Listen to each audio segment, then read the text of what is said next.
And welcome to Monday Night Live. Sorry about that. I don't know what was going on. How are you all doing? Welcome back to Monday night. How is your week going? How is all of your Monday going? Hopefully really, really well. Tonight we have some stuff going on. So it's been super busy here. It's been crazy, but I'm on track. I have had 3 really big paintings to get done. 3, 4, 3. And I've got 2 of them done already, so that's fantastic. So I only have 1 really big one left to do. You guys have seen bits and pieces of some of them, but the last one I can't really show you, but I'll show you after it's done what else is going on. So that's been happening. We are working out the final details with that little airbrush holder for spray gunner. That's going to be fun. That's coming up. Yeah, so that's what we got. So as a result, I didn't have really a lot of time to put together something real cohesive for tonight's demo. So we're gonna do a little poll, and that's what we got going on there. On the top, you see dollar bills and Firebird, and I'll explain what that is. Basically, I have 2 projects to work on. I only got a chance to do 2 543s for tonight. My intention was to do 3, and spoiler alert, the last one was a 1968 Firebird. So I have that one all queued up and ready to go, but I didn't get to do it. So if you would like, I will do that one for you tonight live, or we can work on the dollar bill painting. I really want to get that dollar bill painting done. The Firebird is cool and it'll be a neat painting, but you guys have seen me do a lot of those 543s, so it may not be something you wanna watch. You might want to, though. That's why I did the poll, because I like to work on either, so that's good. Huge thanks last week to Brian Moore and Todd Grigsby. They were the super thanks givers last week. I'm going to say it again. You guys are the lifeline here. When you like and subscribe and do all that fun stuff, it really helps to push the videos out. We give super thanks. That's amazing. And when you purchase art, it's the biggest thing of all. So I got a message from my mom today. I talked to her and she said you should all buy stuff. So don't get my mom angry. Won't end well. So go buy stuff. But thank you to Brian and Todd for doing that last week. That was amazing. And for everyone who purchased the painting last week, that is awesome too.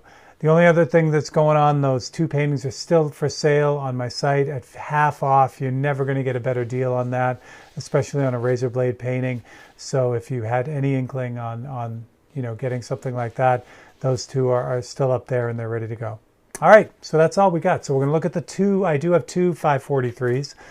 So we'll look at those and then we'll get rolling. But in the meantime, take care of that poll for me. All right, Brian Moore. Forget about it. Just forget about it.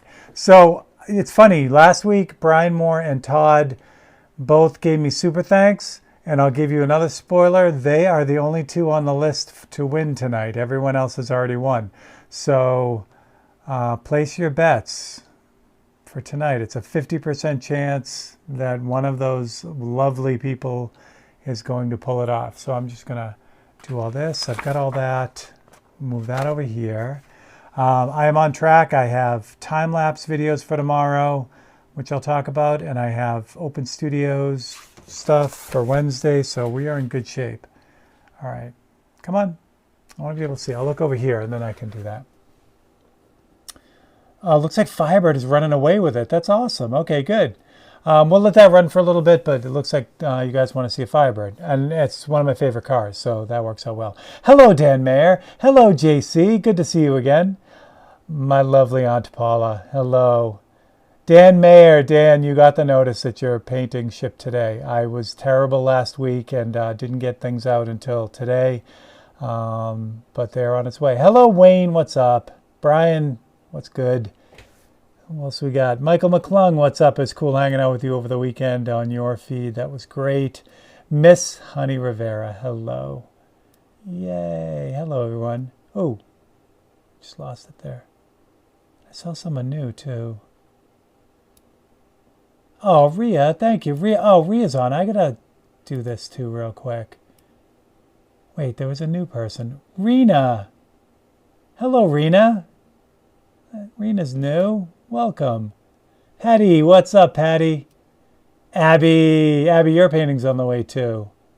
I'm going to keep calling you Abby, even though I know that, your name is something different, but I'll let you, I'm not going to dox you. If All right, Rhea, real quick. We'll do this real quick. Let me jump back to this, and I'm going to do this. So when you are a member here on YouTube or over on Patreon, you get certain cool things. You get extra icons. You get your name in lights. You get to be a moderator sometimes, and you also get your name in the credits of all the videos for YouTube. So Rhea is our latest member, but I missed a couple of videos with her on there, but she is on there, and I want to make sure it'll show up on the Tuesday video tomorrow, and also for videos after that. But here is, ooh, that's not what I wanted. This is what I wanted.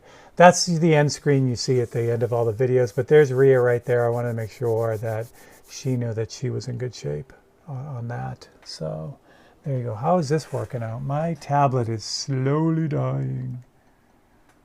So it's going to make things a little bit more difficult for me to see comments, but that's not what you're here for. Well, kind of here for, I guess. So let me jump back to this, make sure I got it. Honey, you are amazing. Honey, thank you so much. Oh, you didn't have to do that, but I love you. That's awesome. All right, I got everyone, right? Brother Robert, Rick Lotta, hello. Make sure I didn't miss anyone. Sean, hello, man. What's up? Yay. All right. Okay, let's do it. Let's look at some paintings because you guys are jumping in. My freaking tablet is being very untablet-like. But I want to be able to see comments. It's not charging anymore, or it's slowly charging. No, that's not what I wanted either. There we go. So I don't know what's going on with. I mean, the tablet's it's older, so now, it's about, well, it's over 5 years old now. But again, that's not why you came by. Let's see if I can get this to work. Okay. Let's look at paintings. First one tonight. Because we want to make Brian Moore's life more difficult than it already is. Our first suggestion tonight comes from Mr. Brian Moore. And the reason why is because he's on the verge of winning something. I know which painting he wants, but I figured I wanted to make it difficult for him. So I chose one of Brian's suggestions from last week. Brian last week asked for a Yamaha 350 Warrior. That's what I got. Do I have a close-up of this? I do indeed. There we go. Now my tablet wakes up. All right, so there's your Yamaha. Is that in focus? 350. There's some interesting things about this little SUV. SUV? No. You know what I'm talking about. This quad. The Yamaha 350 was produced between 1987 and 2004. And what I didn't realize was this is considered the foundational model for all quads. This is the original quad, which I didn't know. The quad was also known as a light utility vehicle, which is cute because that the letters spell love, which is cute. But it was that's what it's called before the quad nickname really stuck. So this is my little Yamaha 350. Very fun indeed. So there you go. So that's that one. And that one's just called Warrior because it was called the 350 Warrior. It went on to be the Raptor after 2004. And then everyone builds one now. So that's that one. Again, we only have two tonight. So if you're a member here, you already know what the next one is. But this comes from your friend and mine, Mr. Ian Hart. Ian also won, but he is in the painfully long wait for a win category. So I figured I'd do this. Ian asked for a violin, and this is the one I came out with. So I enjoy doing this a lot. Kind of one of those, real close-up type of paintings. So the violin, of course, has been around for about 500 years. It's made of 70 pieces of spruce and maple. Interesting facts are you can burn up to 170 calories playing the violin if you know what you're doing. The bow consists of 150 to 200 individual hairs, which are made from horse hair or nylon. The most expensive violin currently today clocks in at about $23 million and is a 1715 Stradivarius. So there are your violin facts for the day. And this is the time lapse. What's fun about this one is I didn't do this one like the normal 543s with the copies. I just sketched it out and then I just painted it. So if you want to see that happen, you can do that on YouTube tomorrow at 10 a.m. And that's what we got. So if you win tonight, if you're Brian or Todd, you could choose one of these, or you can choose anything you'd like off the site. And then after that, if they don't choose these two, these go up on the site. And they 543s that I paint for the feed are always half off. They're always 50% off. So if there's a 543 you want, it's a great way to get one. So let's see what the poll is doing. I have a feeling, yeah, it's pretty much locked in. It's at 63% for the Firebird. So that, my friends, is what we're going to do. Patricia, what's up? What's happening?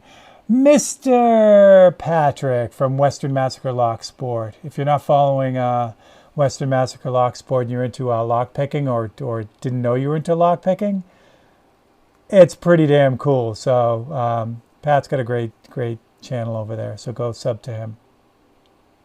You guys are doing it. All right. So yeah, put in your 543 suggestions. I'd love to get some new people in here because honestly, we have never got to the point where I don't have new people, because if I don't know what's going to happen if that happens. So, I mean, it'll be cool. We'll figure something out, but get new people in here. Share this so that some new people can win some stuff after Brian wins his and after Todd wins his. But we're only in September, and yeah, we've never been here before where just about everyone's won already. So anyway, so here's the 68 Firebird. The short story for the Firebird, what a car.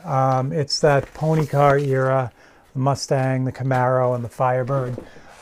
This is the car that I was looking for my very first car, but I think I've told the story a billion times. However, I couldn't find one, so I ended up with a 66 Mustang, which was also really fun. But I really wanted a Firebird, especially wanted a Firebird convertible, but... Yeah, definitely, Michael. Yeah, no one share this until Brian and Todd have won. Tonight's cheers comes from Great Lakes Brewing Company, and I wanted something a little bit lighter, so they have a strawberry pineapple wheat, which is really good, and that's what I got for that. So if you're cheering along with me, you can do that. Chris Garcia, cheers to you. Who else did I miss? If I missed anyone, say hello again. All right, so cheers. Cheers to that. All right, so if you're not familiar with how 543s work, generally I try to get these done really fast. So there's a process to this. They're black and white, usually, almost always, 90% black and white, because that helps speed things up if I only have to use 2 bottles of paint. The other thing I try to do is I try to pick images that are a little bit more limited in detail. Now, Brian's Warrior 350 is not a good example of that. Last week, Kyle's AR-15 is not a good example of that. They took longer to do. But generally what I try to do is I could simplify a little bit so I can get these done fast so that they benefit the receiving person of the painting, and they also don't take me forever to do. So it's a win for everyone, and that's the goal. So that's what we do. Brian, don't ask about the points. I'm working on it. So this is how I usually do it. I make photocopies. I'll take an image of whatever the thing is. Sometimes it's an exact copy. Sometimes it's made up. Or depends on the image. In this case, with most cars and things like that, tech, I just grab a photograph that I have. So this is a close up of just a regular 68 Firebird. This might be convertible too, but it doesn't really matter for us. And then I make two pages of copies, which gives me just about enough to do it. All these 543s are done on UPO paper, which I say it's paper, but it's really not. It's a polypropylene. It's kind of an artificial sheet of paper, so it's a sheet of plastic really, but it's coated on one or both sides, so you can actually paint right on it. I put Autoborn Sealer on them. This is Autoborn Sealer Gray, and usually it's about 3 or 4 coats. I didn't do a very good job on this round. They're kind of rough, but we're going to take care of that too. Kyle and Gary, good evening. What is up, guys? Yeah, Gary sent me a message today asking about his painting, which I finally got out today. So Gary, that's on its way. Another thing too, we're going to be using this Infinity tonight a little bit more. What I did was my biggest gripe with this one was not anything they did, but they have kind of a rough trigger on it. So I did my little adhesive sandpaper trick on the top of that, and that really seems to be helping out a lot. So we'll get into more of that as we go. But for now, let's prep this thing and let's get rocking on it. Yeah, so first thing off, like I said, this is just sprayed. I follow the directions on the bottle for this. It's usually 15 to 20% reduction on, do I have some? Yeah, here it is right here. This is Autoborn Sealer Gray. They say reduce 10%, but 10% is for spray guns. In order to get it, that's odd.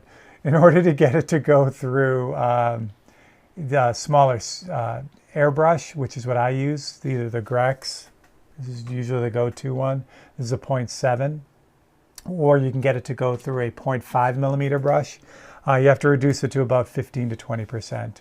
So it just takes more coats. You know, if you had 10%, you could lay like 2 really good coats on this and you'd be done. But with the airbrush and a little bit extra reduction, you have to add on there. So so what I do to make my life easy is I pre-reduce it. This is reduced to 20%. And then I could just pour this right into the gun, the Grex, or the airbrush, and it's good to go. I go through a lot of this, so this I don't mind pre-reducing. Normally, if I wasn't going through it, I wouldn't pre-reduce it like that. And I do that with somewhere in here. Yeah, I got like one with white. I don't use white that often, so I mixed up a 2-ounce bottle or 1-ounce bottle of white. And I've got all kinds of other colors here too. I've got Autoborn Sealer, they call it Sealer Black.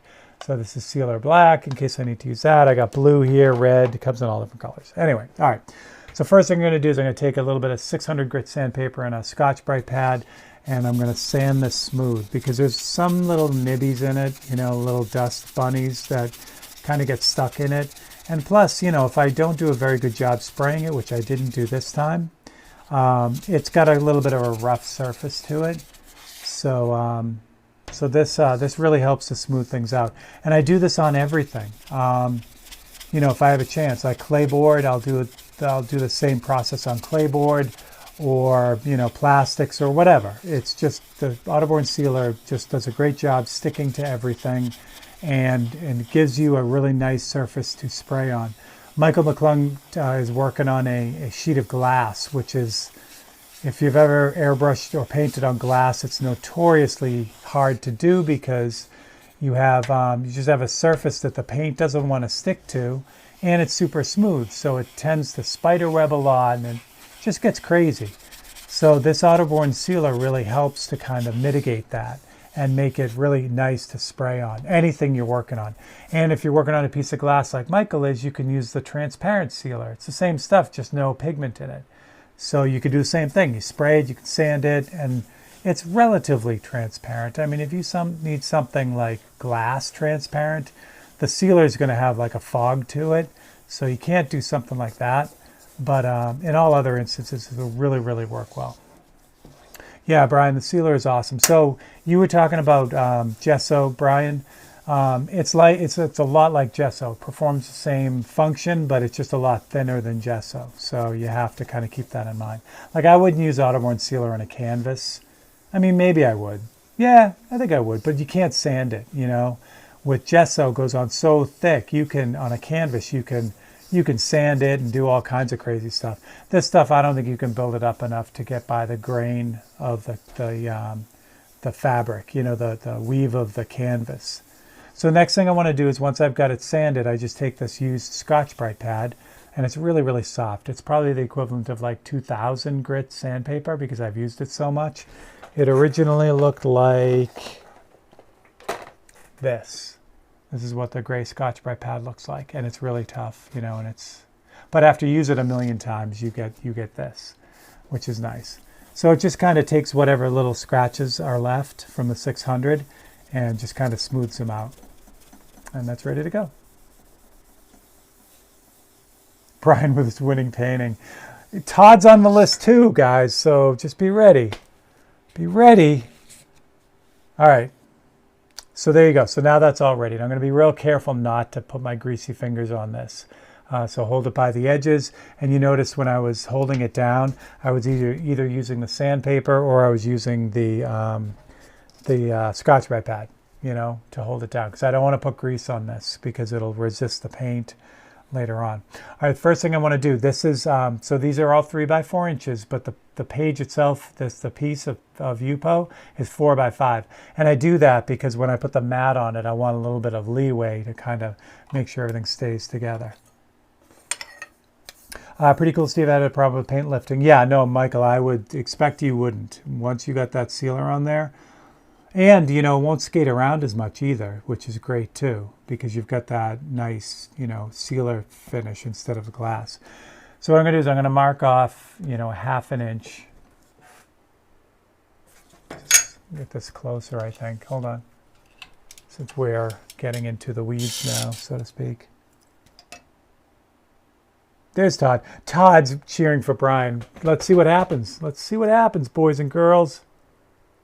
It's Mr. Toad's wild ride tonight. Someone's going to win. I'm going to move this and do this and change over here. So now you got that. All right. There we go. Now, so now I can see what's going on.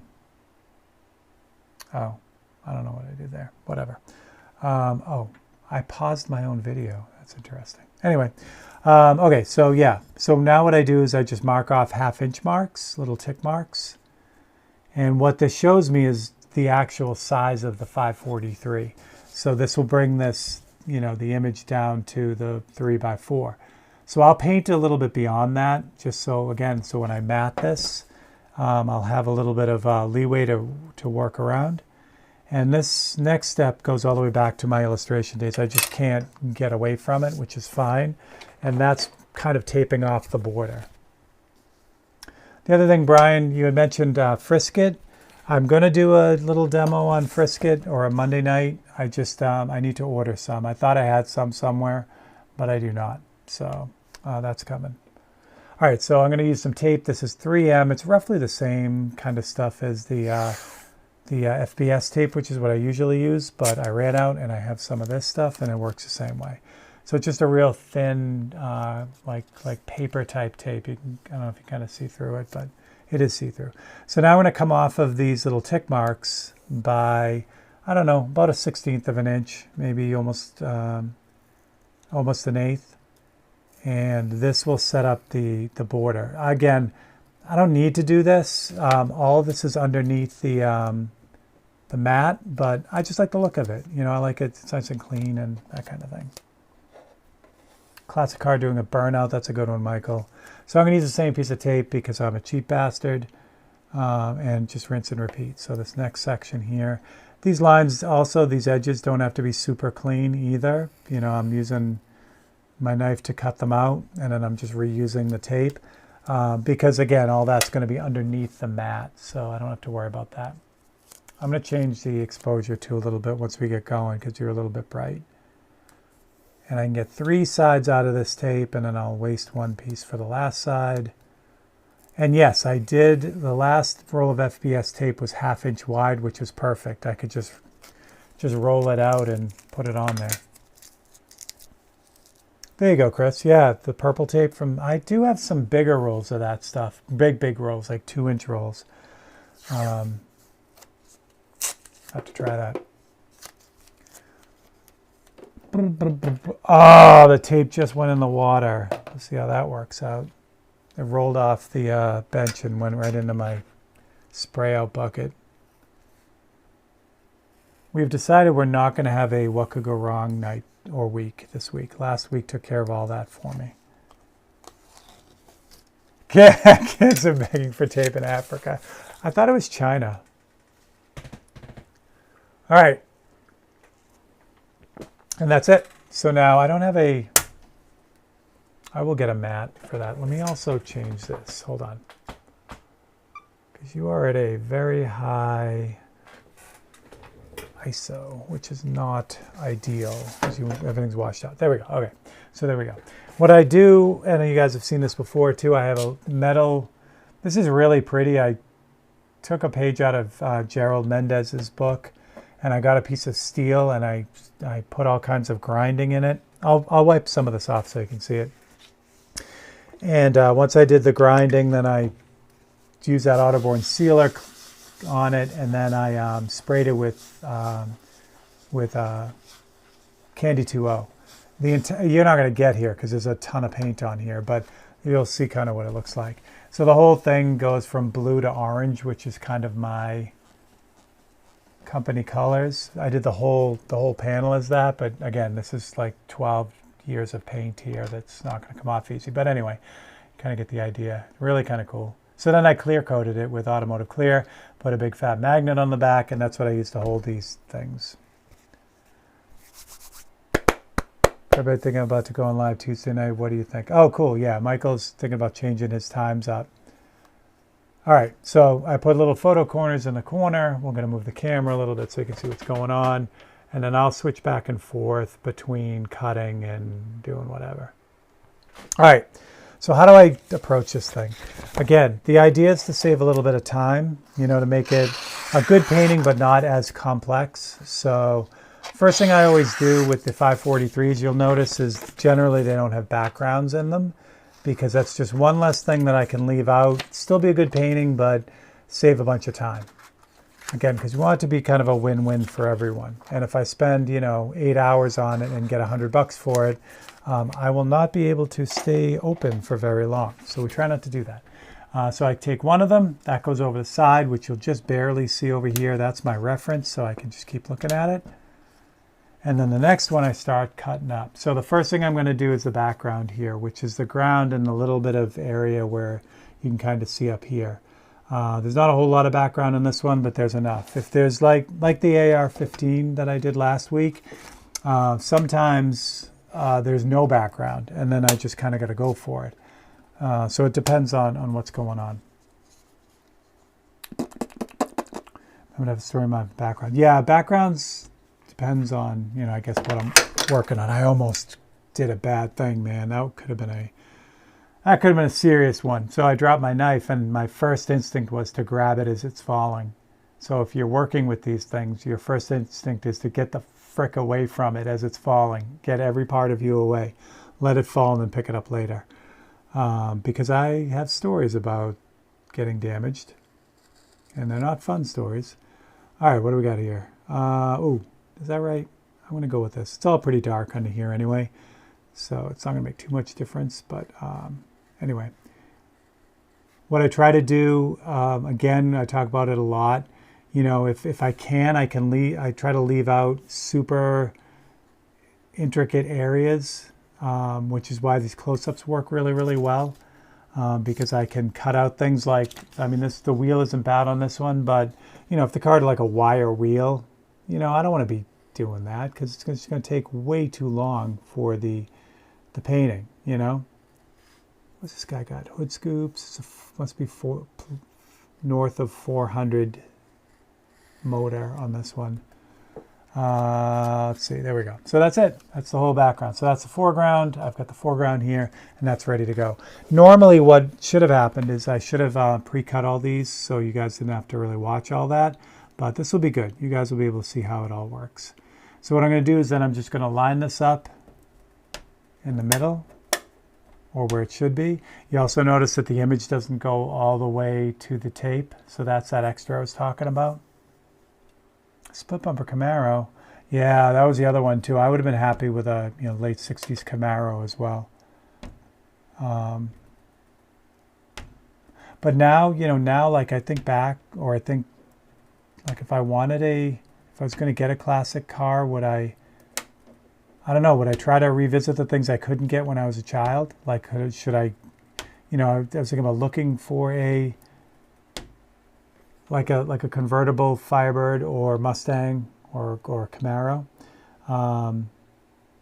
But I've always wanted like a big old GTO too. So I don't know. Anyway. let's get on with it. So next thing is the background. So with the backgrounds, usually what I try to do is give a little bit of contrast. This is obviously a black car, so it's going to have to kind of mess around with it.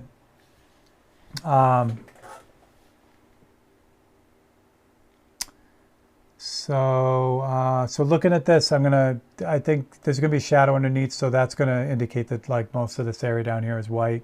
That up there is going to be kind of probably dark because you have the contrast of the light reflections on the top of the car. So whenever I have a light area, I want to contrast that with a dark area. So if there's lots of reflections on the top of the car, I'll do the background dark. If there's the bottom area, like the shadow or the bottom of the area is dark, I'll just, you know, use white to kind of do that.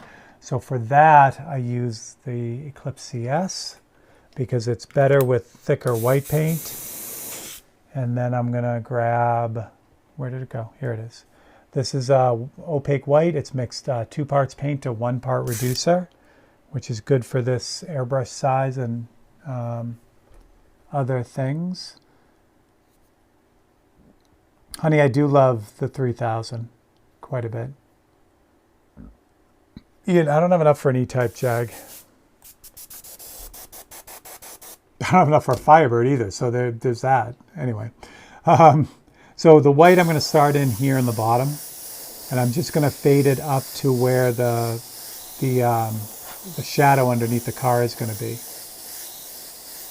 And like everything with this stuff, you want to work in light coats. You don't want to hose this thing down, and you want to make sure it's dry before you get the next one on.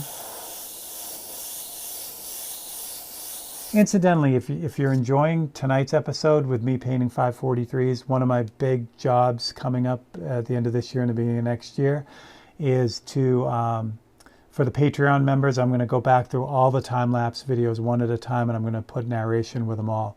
So it's time-lapse, so you only have to invest about 10 minutes in each one, but I'm going to kind of go through what I'm doing in each one, and that'll only be a Patreon thing. So that's my big Patreon thing for the end of the year and beginning of next year.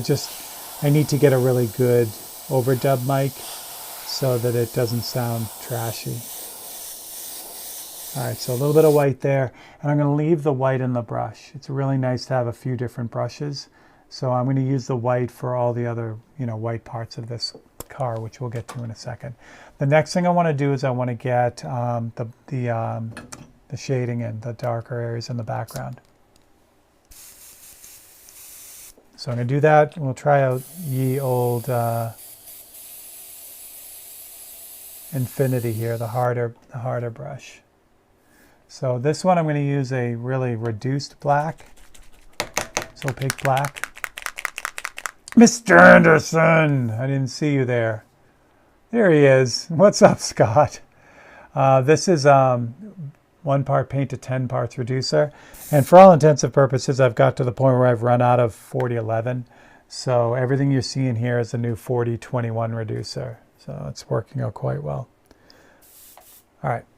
So this is the Infinity, and I've got the sandpaper on there. Yay. So I'm going to start on the top and just kind of run a few coats over that, since that's just going to be a darker gray. And then the bottom part is really the gray part of it is going to be the shadow. So I'm just going to kind of lightly start putting that in. And I want this up against the car, I want this to be really, really dark, because I want this to kind of blend everything together. So again, to get that really dark with this really thin black, I have to go kind of slow. I may jump up to the thicker black, but this gives such a soft, like it atomizes so fine. I love it. It's just super important to you know, keeping everything really, really smooth. So again, it takes a long time to build this up to black. It will go to black, but it takes a long time. Yeah, actually, that might be close enough for now. When I get to the wheel and stuff and the undercarriage, I'm going to have to repaint that anyway. So good. All right, cool. So that's it. So now the background's done. So that's what I'm talking about. It happens super fast, and it still gives a lot of nice contrast to the painting, where, you know, I mean, in a full-blown painting like the Ford pickups and, you know, the old Plymouth and everything, I would do all the gravel and everything, and it takes a long time. So I save everything. I save this, put it off to the side, because I'll probably end up using it again. But that's the whole background done. You see how soft that transition is? Just lovely. Okay, cool. Next up is the white. Usually I do the white first. It just helps because you don't get any blue shift in the end. So grab the cutting mat, and I'll grab this, and then we'll just cut out all the white. Now this is a lot of artistic expression, really. The white really only appears in the headlights and the top of the chrome grille, or chrome around the grille. But we're gonna kind of pump that up a little bit. And again, the 543, since they're black and white, they're all about contrast. So I'll often like kind of push the contrast in things to kind of make the image look a little bit more, I don't know, just kind of stick in the face a little bit. So I'm definitely going to grab all the real white areas first. So these two areas on the top of the chrome. And then for the headlights, there's really only the bottom part here. The top part is really light, and we'll get to that, but I really want to concentrate on the things that are white. You know, I'm not looking at the things that are like just light gray. I have a little trash barrel that I put all the little cutouts in case you're wondering. Not all of them get there. They end up all over the studio. So I'm forever finding bits and pieces of cars and planes and cats and dogs and whatever else we're painting. But we try. Oh, down here. There's another good one. This one I know I'm gonna have to repaint this one, but it still helps to get it in now. And it gives me the cutout for later. You'll see when I repaint this really thin white line, I already have it cut out, so it makes it really easy. The license plate here is the dealership. It's a white license plate. It will not be white when I'm done with it. And we'll put the old 543 on that, which is pretty common for me to do.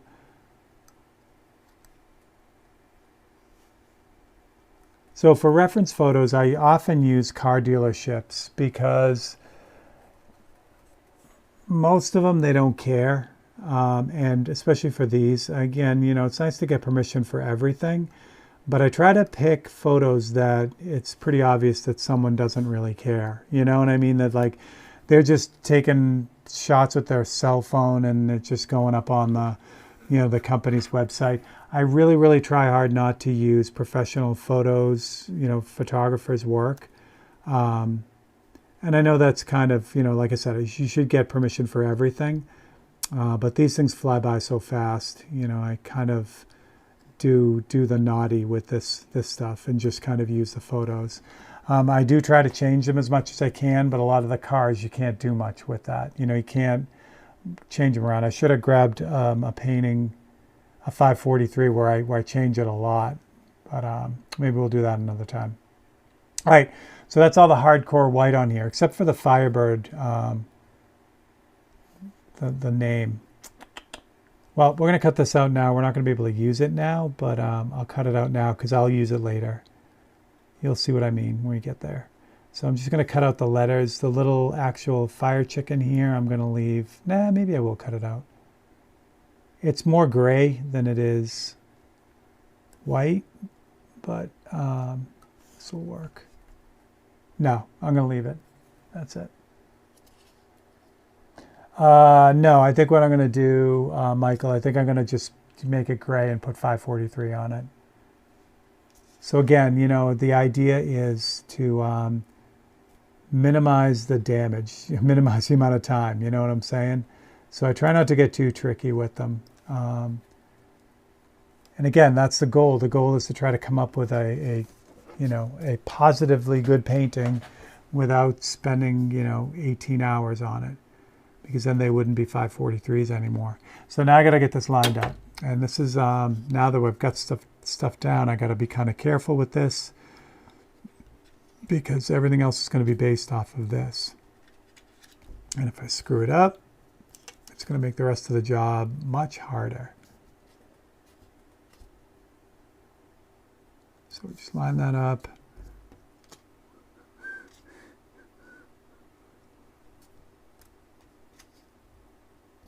There we go. All right, now I can drop a bunch of magnets on them. These magnets are neodymium magnets. Just a fun name. So what I do is I take the little disc magnet. This is how they show up, like this, a little disc magnet. And then what I do is, I got one because it broke off. Yeah. So I'll take a little screw, little flathead screw, and just glue them on here. I usually use epoxy to do that because it holds up the longest. And then that's pretty much it. Then they're ready to go. And then, you know, eventually the epoxy lets go and they pop off, and you just clean them up and re-glue them. So it works pretty well. The magnets are ridiculously strong, so that's why I like them. You know, you'd have to get a much larger magnet to get the same kind of hold out of them. Like if you use a ceramic magnet, like, you know, like a ceramic magnet like this. You can't get these really small. They'll be real weak. The big ones are good. I use these a lot too on like bigger paintings, but. Ow. I just snapped my fingers. Okay, so we're back to white. So again, I try to get all the white done all at once. This is nice because this part here is all just pretty much white. Start with the logo, and again, the same thing. I gotta do this in light layers. I can't just hose this down. So I do a layer, then move on and do another section.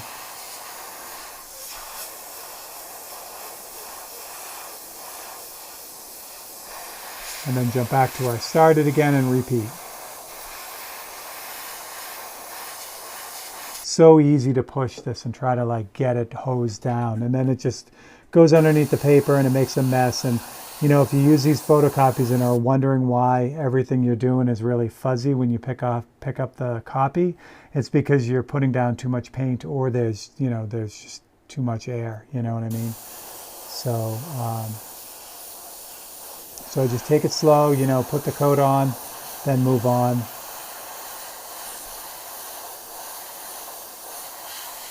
You only get maybe 1 or 2 shots with each template, then the paint on the paper starts to curl the template. So, but you know, if you're doing it right, you only need to, you know, use it once.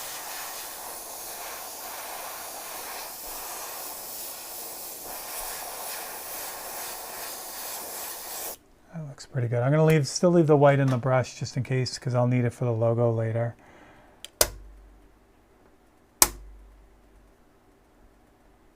Nice suggestions. I see them going in. Very cool. All right, so we should be in good shape. And there's all the white. Now, that's not all the white. Like I said, I'm going to pump this up a little bit. So these reflections on the top of the car are really great. So I'm going to kind of hit those.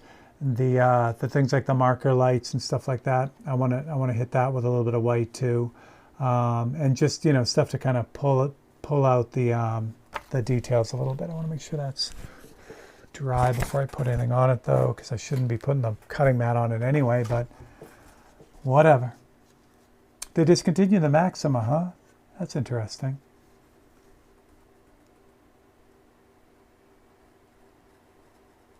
All right, so I'm going to cut out the marker light here. Stuff that is definitely white, like the really thin chrome trim along the wheel well, that I paint in by hand, so I don't need to cut that out. If it was really wide chrome, I would, but if I cut that out, which I could do, and then spray it, and once I paint all the black around it, it's going to be gone anyway. All right, so back to this. So the reflections on the top, which are gray here, I'm going to kind of bump them up with a little bit of white. I could leave these just the way they are and use the gray from the background, and the painting would look good, But this will just help those reflections really pop, and it'll make the car look, give it that really like, you know, that wet look.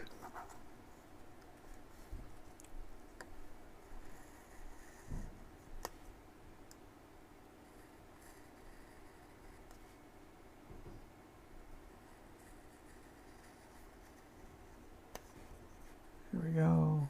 Go the whole way. I got that one. What else we got? There's one up here too. Oh, and the top of the side mirror too. So again, these are just going to add a little bit of extra on here. Side mirror, I'm not going to be able to pull this off, but we'll try it. Just a little bit of a highlight on the top of that.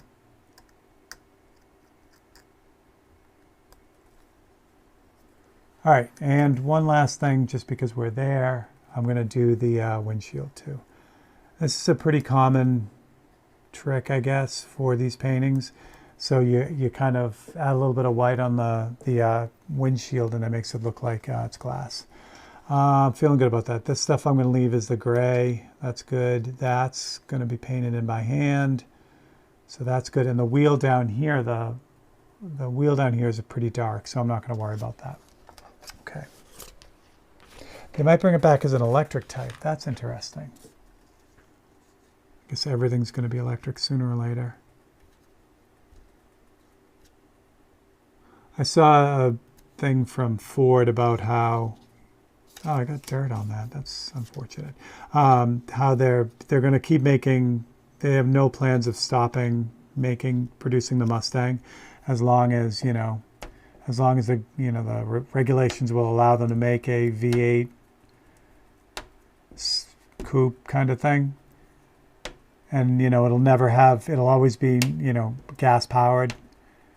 And I'm like, but you already made a electric Mustang. But they say that that's not a Mustang, even though it's called a Mustang. And I'm like, you're killing me, Smalls. Still, if you want to rant, man, I can rant about that. They made that SUV and then called it a Mustang, that electric SUV, and called it a Mustang. I have no idea why they did that. I know why they did it, because they wanted the sales. But no self-respecting Mustang owner would buy an electric SUV and call it a Mustang. It's a cool car. They should have called it something else. I don't know, electric pony, or I don't know, carousel horse, something. It's not a Mustang. All right, what do we got? 14 minutes of show time. We are burning. This is good. All right, so again, the white is still in the brush, so we're going to use that. Now I'm just going to kind of copy the feel of that reflection. See how it's like light down here, and then there's a little wedge up here of darkness, but it's lighting. I'm basically going to try to do all that. Now, you don't have to be perfect. Again, the idea behind these things are they're good, but they're fast, you know?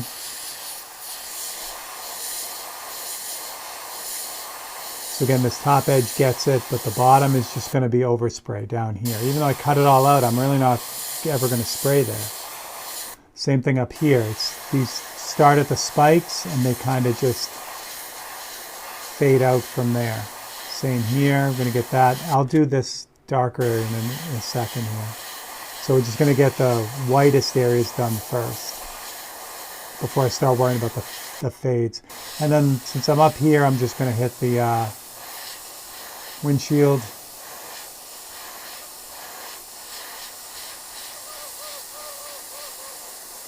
Nice.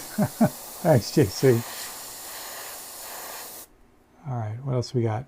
That's it for that. All right, good. Oh, the marker light. So the marker light has, you know, it's not just white. It's like got all kinds of stuff going on in it because of the reflections and the refraction of the lens and all that. So I'm just going to kind of paint the middle of it, and we'll do the rest of it with black.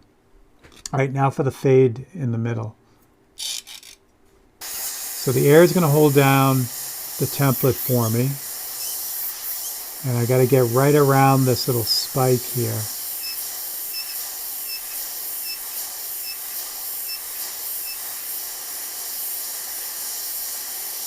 And again, I'm using the air to hold down that template. So again, real light strokes. And when I move this, you'll see it. It's the air that holds everything down. And then the same thing on this bottom part where the darker area is. Just going to kind of lightly go in here and use the air to hold that template down. I mean, I could physically hold it down too. I have little hold down tools, which are basically just meat skewers. But, you know, again, it's all about speed with these, so I got to get them done.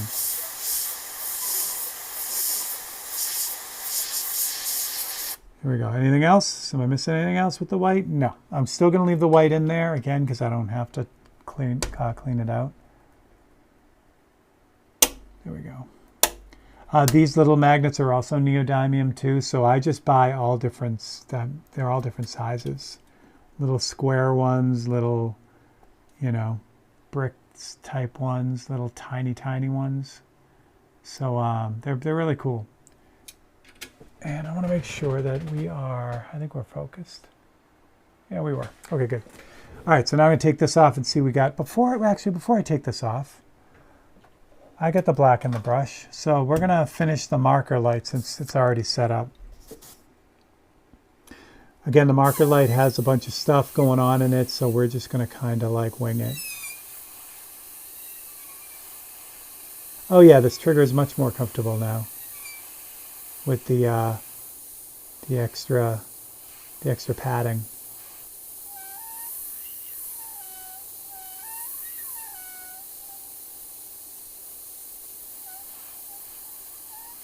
All those little reflections and all that stuff.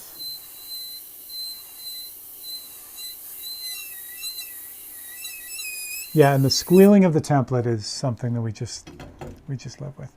Should I do that? Maybe a little bit? Yeah, why not?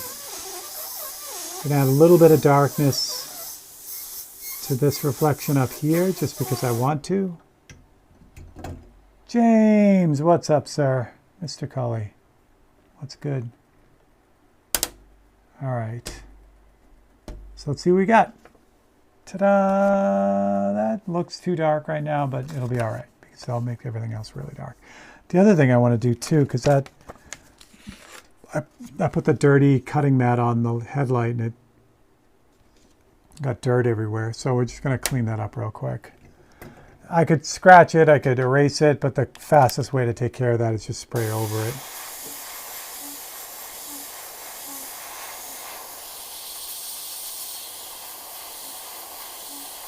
I think what happened was when I put the cutting mat on it, the paint wasn't dry yet.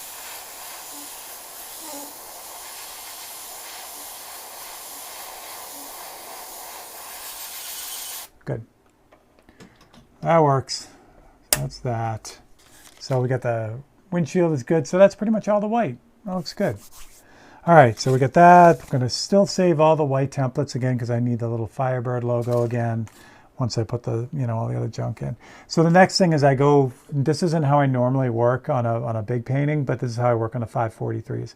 So I'll always go from the extremes out to the middle. Usually with real big paintings, I'll kind of do the opposite. I'll have like a general value in the middle and then I'll work out to the extremes. And then the very last thing I do is the whitest white and the blackest black. But in this case, I start with those and then just fill in all the gaps. It's like I said, it's faster. It doesn't have the same effect, but it'll work. So the next thing I'm going to do is anything that's like black.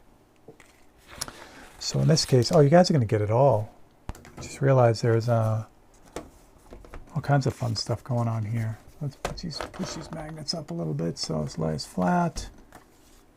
So black. So things like the grill. You guys can see what's going on. Good. The grill, and I could be sneaky, and this middle section here, this little chrome bit, if I'm careful, I can leave it in, which will just help me find it later. It'll get overspray on it, it'll be dark, but I'll be able to find it easier if I can leave it in. So to show you how complex these things can get, like I said, I try not to do it with the 543s, but they can get complex.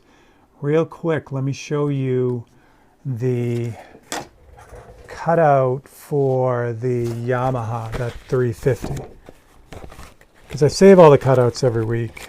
Some I do. I don't know why I do it. So here's one of the cutouts. Here's the Yamaha, but here's the cutout for it. So it's pretty involved. It's got a lot going on in it. And this is this is all the dark stuff, all the really dark blacks. But it works the same way. I have a cutout for all the really bright white stuff. With this one, there's a lot to it. So there's, multiple cutouts, because obviously you can't cut everything out at once, because it'll just fall apart.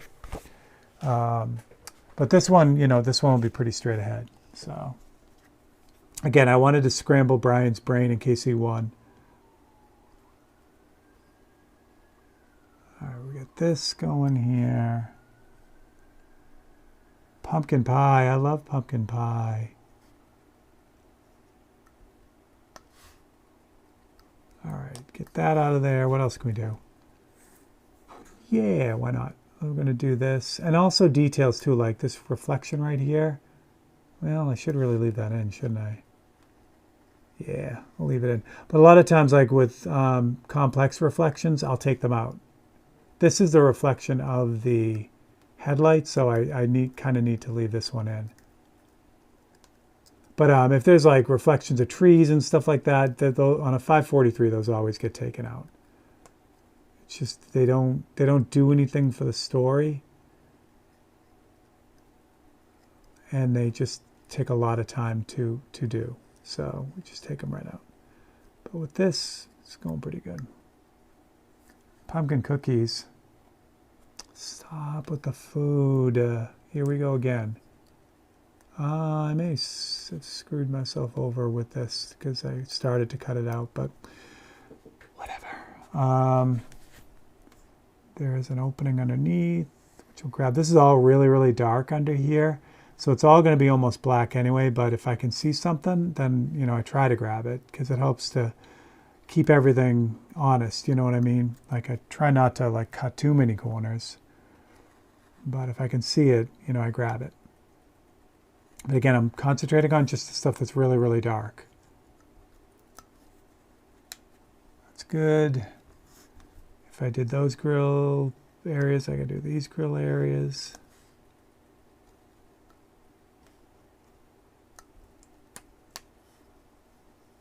Oh, of course, Brian. Why not? I wasn't going to. I really wasn't. Because, all right, so I'll give you the kind of behind the curtain view.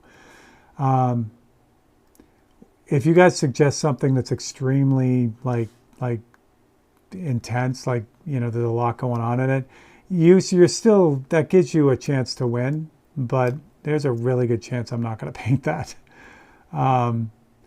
If it's like, I want the scene from 300 where all the warriors are like poised and ready to fight.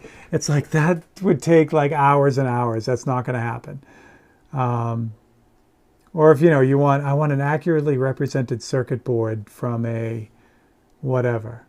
It's like that's an awesome suggestion and I love it, but that's probably not going to happen.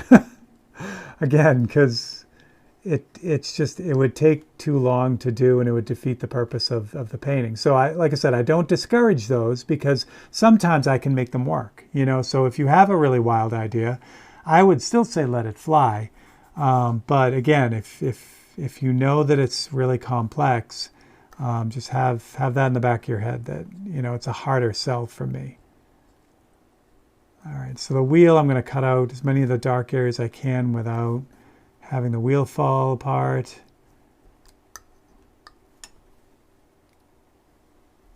Yeah, you guys got it though. Like all the suggestions are really, like honestly, every week I have a hard time picking. I know that sounds like I'm just saying it, but it really is true. There are so many good suggestions and not enough time or not enough, even if I was back to doing 5, if things pick up again and I get back to 5, it's still not enough, The suggestions that are coming in are great. So that's good. What else we got? Hood scoops. Get this guy, and there must be another one on the other side maybe that you can see. Yep, sure can. Now anything, again, we're looking for stuff that's like super dark, like black, not gray or like this stuff. This is a good example too of the complex reflections. This is the building that's behind it reflecting in this area right here. None of that's going to make it. Again, in a full-blown painting, yeah, maybe, you know, if it tells a cool story, like if it's a reflection of something, that would be good to have. But in a 543, it never makes it. I'm going to wait on the wheels because they're going to be really dark. That's another thing I'll show you, how I kind of save a little bit of time there.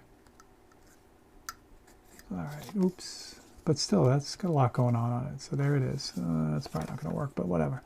Anything else I can grab before I do this? Because, yeah. Can't really get that. Maybe I can. Front edge of the spoiler is really, really dark. And it leads right into the inside of the driver's side wheel. So I'll be able to get all that. Again, this stuff is going to be all blended together when I finish it up and I put the rest of the shadowing down below. All this stuff is going to really be blended together. So I try to be as accurate as possible, but again, a lot of this is going to get kind of blown out. Brian. Well, here's the thing. Like I said, I mean, we had that one new person that was on earlier, but mostly everyone who's on right now has already won. So even if Todd does win, I haven't seen too many people on that are brand new. So, you know, there may only be one person next week if either way. It's showtime. Sabat's killing me. We're doing it, right? Oh, it's only 7:01. It's not like it's 7:10. But anyway, there you go. So that's the black. We'll get back to that in a second. I'm not even going to take any of this off. We're just going to do this because we're all waiting for this. Let me jump over here. Do I have to show them again? Yeah, I'll show them again because there's some people that weren't here in the beginning. So I'll do it real quick. We have 2 paintings for tonight. Actually, no. I'm going to go out on a limb. If you win and you want the Firebird, you can take the Firebird too, okay? Why didn't I think of that? First one is from Ian Hard. He wanted a violin. So I did this close-up of a violin bridge. This one's called Over the Bridge because it's a bridge of a violin. Get it? And it's that one there is a time-lapse video for tomorrow too. So if you want to see some freehand airbrushing, that's the one. And the next one is Brian Moore's Yamaha Warrior 350. So that's the other one for tonight. And then the third one will be the Firebird. Again, if you win tonight, you get to pick the Firebird. So where's my extensively long list for tonight? Here it is right here. You guessed it. We got Brian Moore at number 1 and Todd at number 2. What do I want to do now? I want this one and this one. 2. All right. Where's my mouse? Here we go. Ready? Ah, there we go. Todd, I'm so sorry, but Todd, if you're the only one on the list next week, it will work out really well. Congratulations, Brian Moore. You are our winner. What I really was going to do was I was going to have another list that had the names reversed. So when Brian's name was drawn, I would pull up the new list that has him not winning. But there you go. So Brian, the only thing I need you to tell me tonight, because I have the painting that you asked me about, is do you want the warrior painting instead? So that's all you got to tell me tonight. But if not, and you still want the bonsai tree, that one is all yours, my friend. Congratulations, Mr. Brian Moore. You are officially off the list of people who can win. So again, I didn't see any other, I haven't gone through the 543s, or the suggestions for tonight, but Todd, if you haven't made a suggestion, man, make a suggestion. You don't have to show up next week. You have to be here to make the suggestions, but you don't have to be here to win. So, and we're only halfway through September. I honestly think we're going to run out. So, all right, let's get this on here. So again, this is all the deep black. We'll get as far as we can with this. I mean, if If it goes super long, you know, I'll finish it, and I'm hoping you guys will take my word for it. They'll come out pretty decent. Yeah. All right, so we'll line this guy up here, make sure we got everything where it should be. And Brian, I'll keep an eye. I'll take Warrior, hopefully the points get the bonus. Brian holds out for the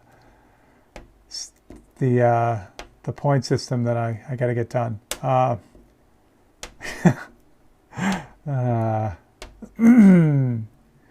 shouldn't have said anything about the points.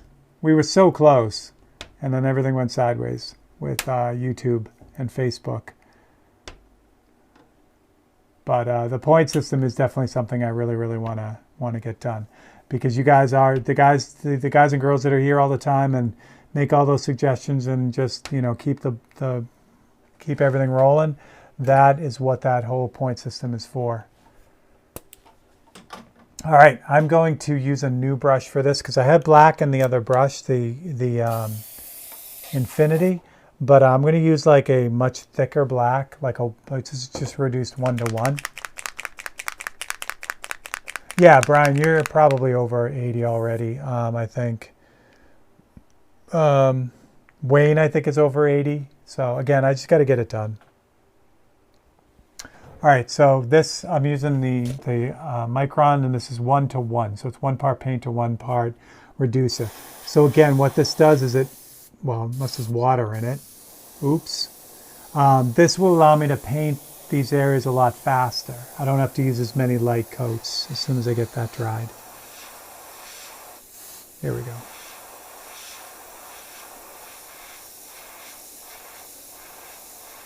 And again, it's all about speed, you know what I'm saying? You know what I'm saying? Gertie and E.T.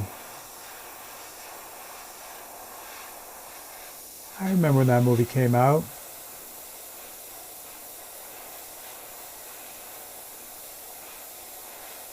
E.T. was also one of the first movies that you could rent, if I remember right. And that was a big deal to see like a big time movie, a current movie, you know, in your house. It was also crazy expensive to rent too, if I remember right.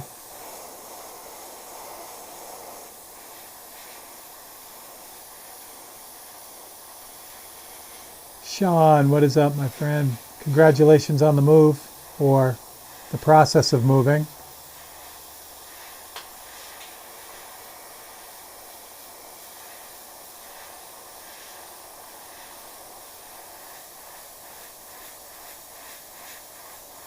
So you notice I'm just kind of going over the same area and getting it down to black instead of doing one area and then having to move on. So that's the nicer thing about using thicker paint. The problem with thicker paint is you don't have as much control over it. Like I can't get like a super fine fade with this. This is just good for filling in, which is why I kept the paint in the other brush too. All right, so this will give me all my really dark blacks. Well, some of them.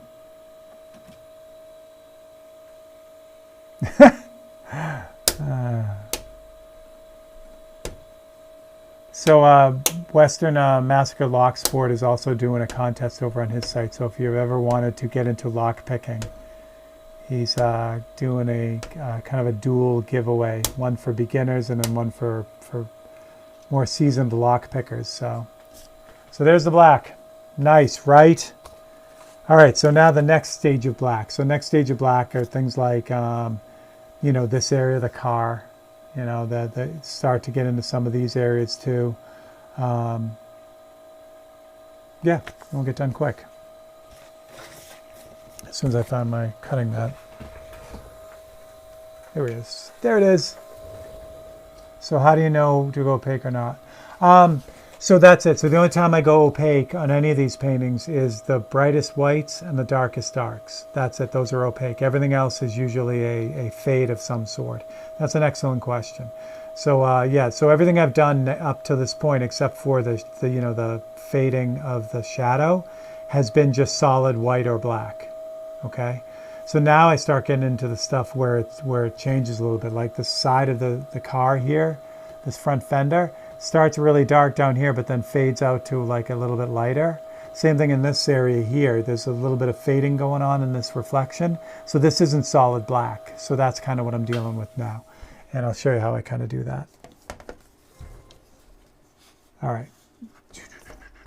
Here we go. So what am I going to do? What am I going to do? I guess we could start busting into the car. You'll see why I'll lose the Firebird logo for a little bit. I also want to save that marker light too. So we're going to do this. So I've got the marker light here. I don't know if that I have a small enough magnet if I cut this out to hold it in place. So, or maybe I do. We'll see.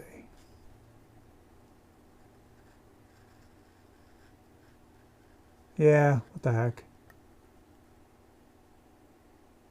Do I have a magnet small enough? Yeah, I do. All right. So that's the thing. So if this was too small, well, I'm sure it'll come up again somewhere in the painting. I'll show you kind of what you could do to keep stuff masked, even though it's, you know, now this is what I'm talking about. I want this black area, but this is going to fall out. So now, you know, I essentially, unless I put it back in there, I'm not going to be able to use it. So I'm going to need a magnet to do that. And I have to figure out if I have a magnet small enough, and I'm pretty sure I do. But if I didn't, like I said, there's going to be another spot on this where I'll be able to show you what to do in that instance. All right, let's get this piece out. Come on.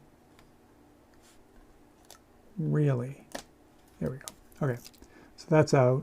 And I'm going to save this. No, I don't have to save this piece. I was going to save it, but I don't have to. And but I do want to save the little marker light. So you're not going to see that, but I'll put that up above until we need it. All right, so what else can I get out of this realistically? So this reflection up top I can't get, because if I cut this out, it's just going to be too much. So I can get, again, this is another good example. This reflection on the top of the car here is super complex. There's a lot going on in that. Not anymore. We're just going to cut the whole thing out and simplify the whole thing. So all that stuff just gets deleted. What else can I get? I don't want to really mess with, well, I could probably mess with this side at this point, because it's far enough away, even though this is a little bit lighter, but that's fine too.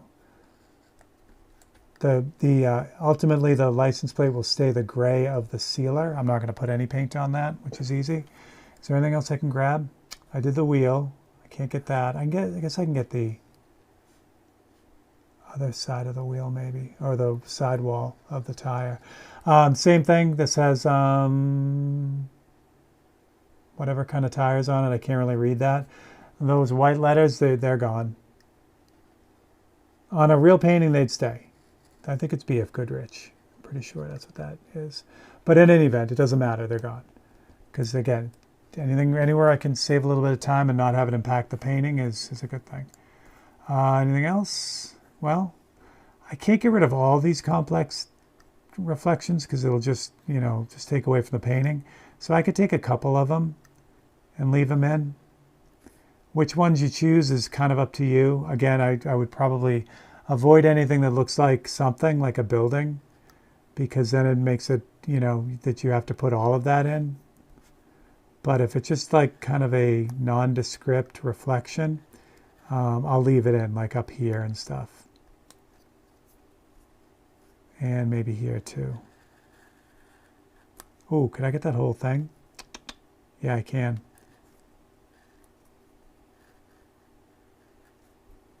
Yeah, I'll get this whole thing. That's lovely. Beauties. What else? I got the scoop. That's all good. Some of that's going to be paintbrush. That's good. Got all this. I did that just for funsies. I'll grab the side of the Pontiac logo here because I'll need that eventually. That's a paintbrushable thing, but since it's big enough that I can cut out, it works out pretty well. Inside of the, around the headlights, I'm going to leave, what else? I think that's good. All right. So now we line this guy up, get this on here. Again, each step needs to be, I need to be careful that I'm lining things up in the right spot,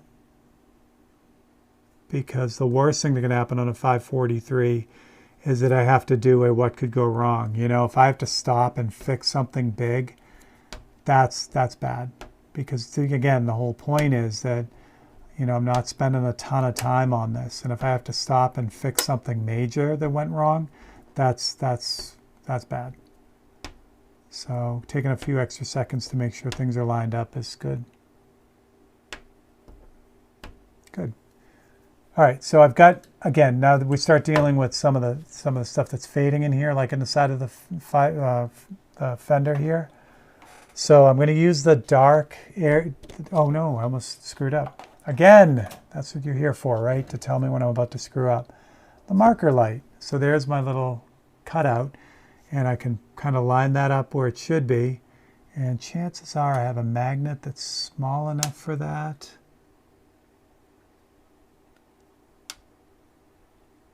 Oh, that wants to be on its side. That's not going to work. Oh, maybe not.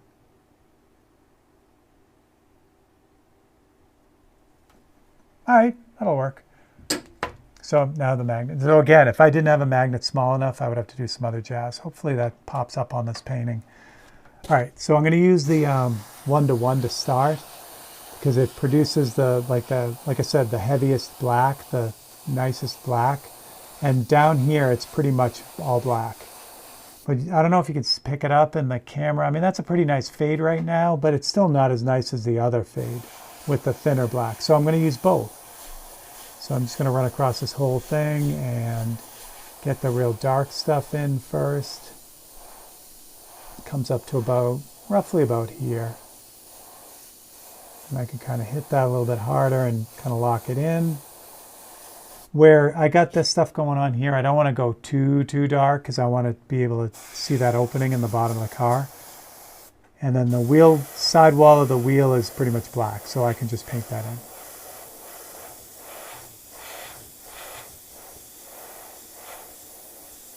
Now you also notice that I pretty much lost the Firebird logo. It's fine. What else can I do? Just the tips of these reflections here. And then this reflection here is dark. Like that. That's lovely. Okay, so now the fade. Remember in the other brush, the Infinity, I have that dark, or that thinner black. So again, same paint, it's just reduced a lot more. So I can just start going over what I've already done, and then use this thinner black to get that more control of the fades. And because it's exactly the same color, it's just thinner, it'll blend right into it.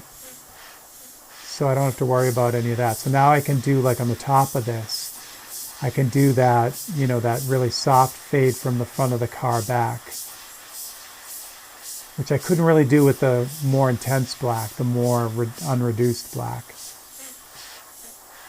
Now, I can still see the little Firebird logo there. It's just barely a halo, which is fine. It's perfect. Same thing up here, this little reflection here. Now I can finish the fade on that from the front to the back. There's a little nugget in there, which is too bad, but... And then I think that's everything. Oh no, I missed under the windshield here. So I'll jump back to the more unreduced, the 1-to-1, the thicker black, because this is going to be just black. And that's it. Oh, that one too. That's everything. Do you ever clean your magnets? No, honey, I don't. That's a great question. They get pretty crusty, but I like them. Incidentally, there is a 543 of one of my magnets. If you win or purchase that painting, I will send you one of my painty magnets. So you'll have a Steve Leahy neodymium painty magnet. There's tons, just layers and layers of paint on this. So yeah, I don't ever clean them off. I mean, it's too bad because these ones here, the smaller ones, they're black neodymium magnets with gold screws on the top. They're actually pretty slick when they're new, but they get covered. All right, so that's that. See what we got. And each step, each time we go, one more step, it starts to look more and more like what it should, which is fun. It's always fun going layer by layer. So there's that. We'll get this little guy off of here. Whoa, didn't want to do that. If you wanted to, you could cover over the black with candies to hint a color, change the black. Yeah, the thing is if I get into using candies on this too, again, it's one more step. It's the same thing as if I made this like a 543C. Any extra steps to this will just add to the time, and I try not to do that. So yeah, you could do all that though. The trick is though, here's the rub. With the candy black has a different, it's a different color black than this. The opaque black is more of a brownish black, so the candy looks a little bit different. So if I used candy in here also, you'd see the difference between the two blacks. It would almost look like a different color. So that's the danger there. By using only one type of black, that never happens. I could do whatever I want. All right, so we got to get this reflection right here, and some of the reflections that are going on in the inside of the grill area. So are you guys still good? You guys still hanging in there? Generally, 543s take me about 2 hours to do. Some take less, some takes more, but I'd say if I had to average them out, they're about 2 hours a piece. So gives you a rough idea. Or I try to keep them to 2 hours, and that seems to be what they hang around at.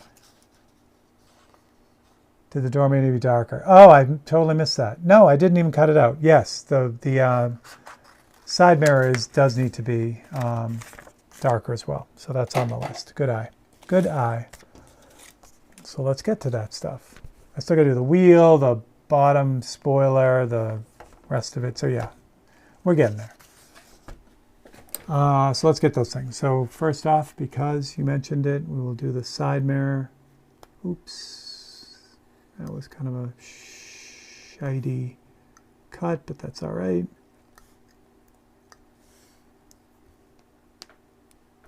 What else?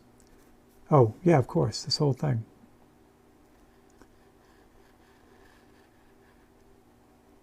So now I can get this reflection on the top.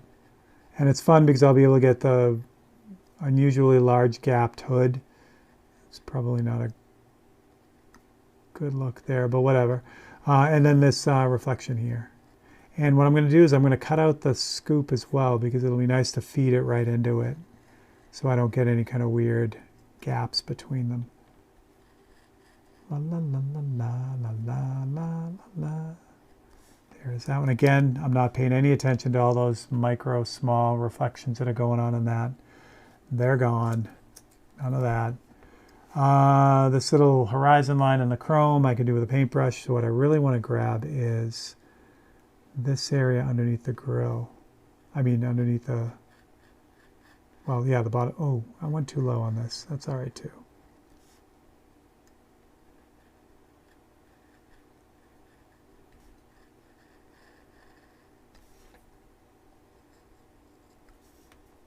Yeah. Do I want that up there? Sure I do.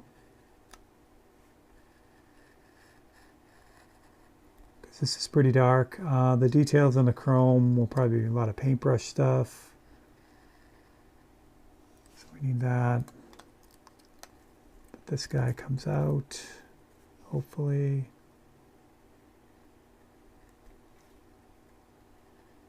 There we go. The other side too. The other side's cooler because you can see the reflections of the headlights in it, which is what I was really kind of gunning for on that one. So we'll take that out, and we'll take that out. A lot of the other little stuff you're going to see I'm going to kind of blast in with the paintbrush. Some shouldn't be done with a paintbrush, but again, it's all about getting it done. All right, so that's good. That I can do freehand. What else? Windshield's pretty much done. I got the side mirror, I got that. Oh, the rest of the tire. So the tire, I've got the sidewall done. I've already cut it out, right? But I don't want any weird gaps. So instead of cutting out just the treads of the tire, I'm going to cut out the sidewall and the tire. Actually, you know what I can do? I can just make life easy on this one. I'm going to save the wheel itself and put a magnet on that.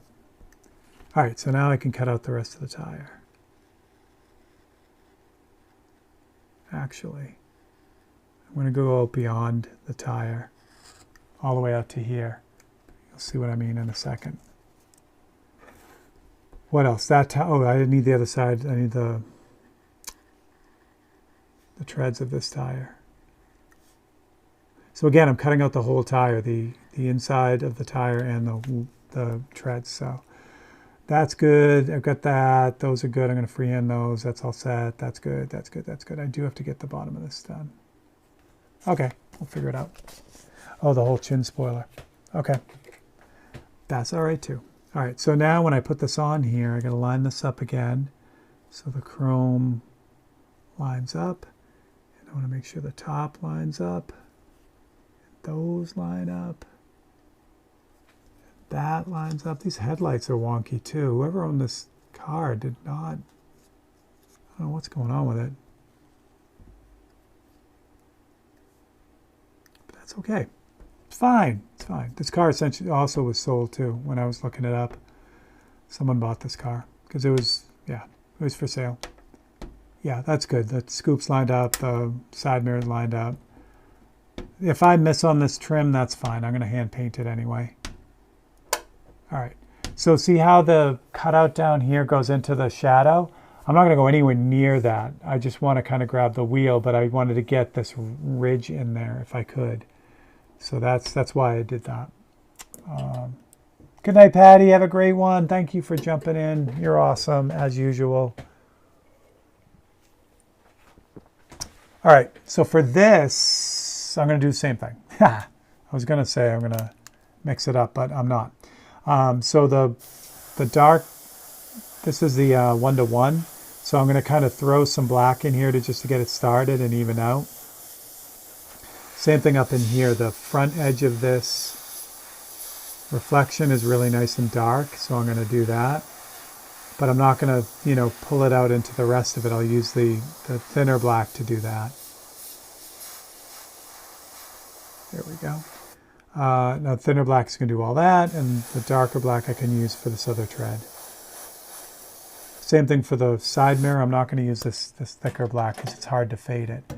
So now with the thinner black, I can finish the job. I can really get that fade on that tire from the inside out. I can blend it with the background like that. And then now in here, I have much more control over this, so I can kind of keep track of, well, not only details like the reflection of the lights right here, but also just the, the subtle fades is like the bottom is a little bit darker than the sides, and it's a little bit darker on the inside like this. So I can do this with this higher reduced black. I do have some other ones. I have a 20:1 or 1:20 reduction, but I really only use that with portraits when I need crazy control. For the most part, 1:10 does almost everything. Well, between 1:10 and 1:1. All right, so we got the top area, this area down here, this reflection again. This is just kind of a nice gray, so I'm going to use this. And then back up to the side mirror. Again, it's darker down the bottom, so we're just going to kind of put a little bit of paint there. And now I can also kind of put a little bit more on the wheel, kind of get that darkened up.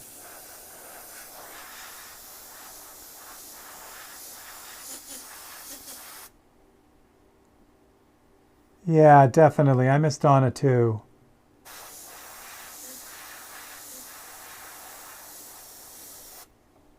All right. Oh, I forgot up here. So now I can do the rest of the fade on this reflection here.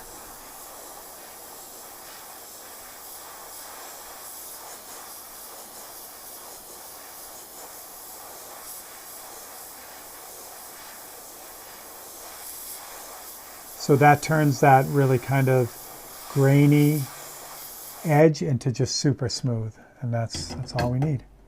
Let's see what we got now. We're getting close. We're getting close. Once I get to the paintbrush stuff, that's the end of the painting. So you guys are almost there.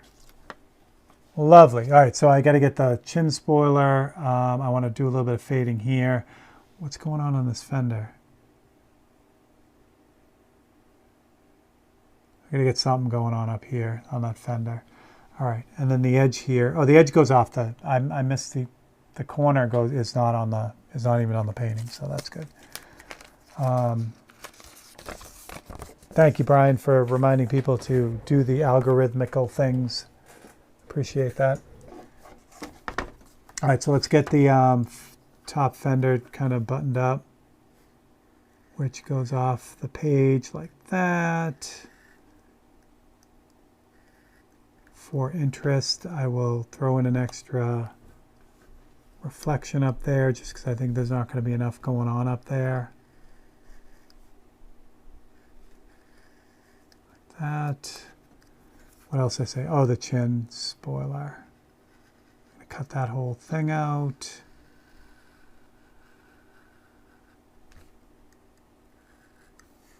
That should give me all of that. Also give me the bottom of the license plate, which is nice. So I don't even have to paint the license plate. It just is gray. That's good. I'm going to freehand inside the headlights, which are always fun. What else am I missing? Oh, these weird reflections right here. All right. So sometimes the weird reflections tell a story, like the bottom of the grill here or the fender. So we'll throw those in. This little guy right here. Get that in there too. What else? What else am I missing? That's freehand. That's good. Do I want stuff on that? No. Okay, good. All right, cool. Honey, have a great night. You're awesome. Thank you for keeping me on track, as always.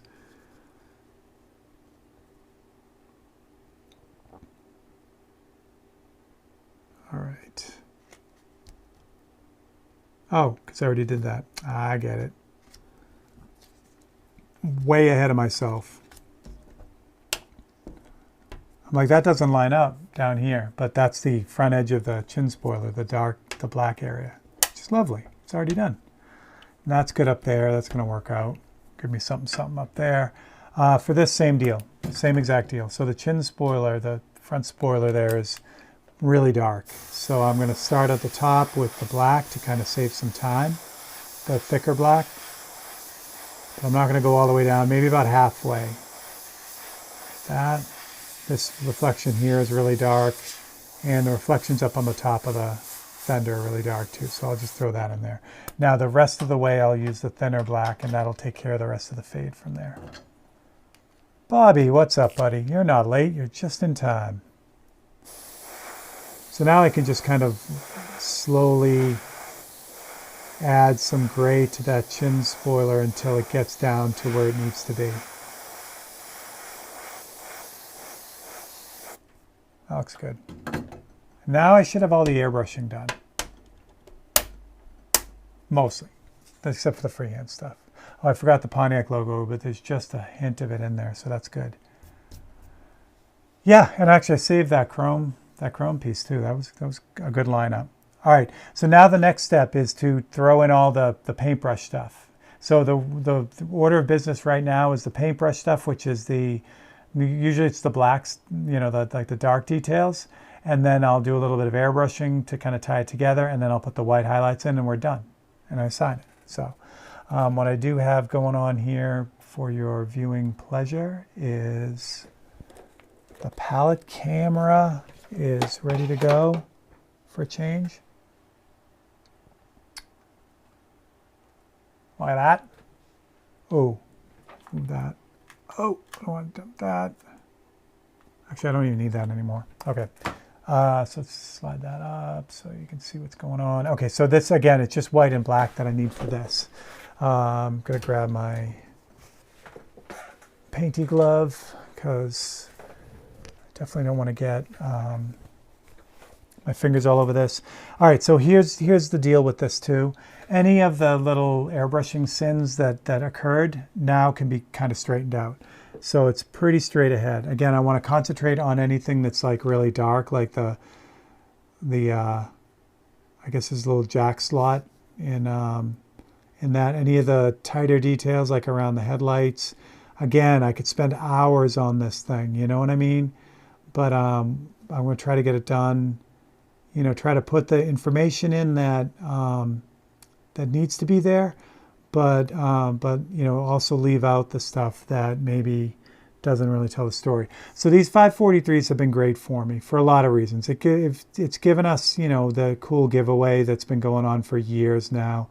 It's been a lot of fun, but it's also taught me a lot. You know, I'm sometimes overly meticulous with my paintings. I spend a long time on them, which is good, but it's also not good too. Sometimes I want to just, you know, get something done fast, and I was finding I can't. You know, I'm always getting bogged down in the, you know, the minute details. And the 543s kind of taught me how to, you know, see what was important and just get in the real important stuff right away, really fast.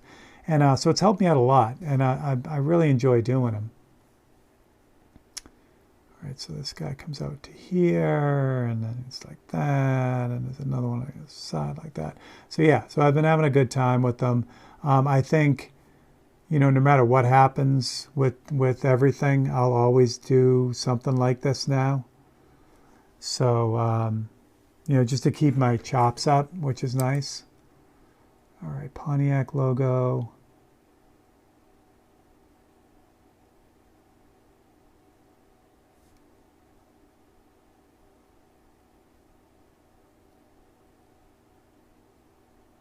I really thought I was going to find a Firebird. I really did. I looked so hard. And, you know, back in the 80s, this was a 20-year-old car, you know, so it was like, it was a, you know, it was definitely a classic. You know, everyone loved them. But it wasn't like today. You know, a 68 Firebird today is a $50,000 car. You know, I think I paid $1,200 for my Mustang. You know what I mean? So, oh, I missed that whole thing over here. Oh, well. And it's funny now when I think about it, like a 20-year-old car now is like a 2000 Altima. It's like, really?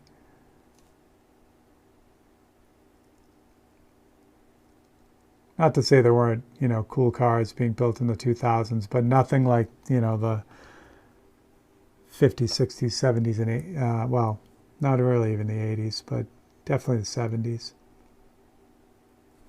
So this over here is kind of lost area because it's going to be underneath the mat.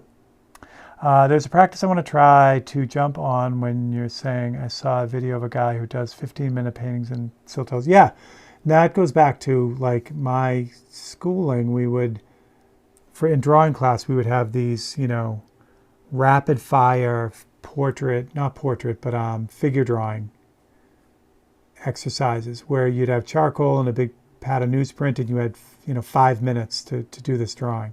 You couldn't think about it. You had to just, you know, do what was there. And they were great. So I don't get that anymore. I mean, I could, but I don't, you know, I don't usually get to do things like that as much. So these, like I said, these 543s have been great for me. Get me back into the swing of doing things a little bit faster.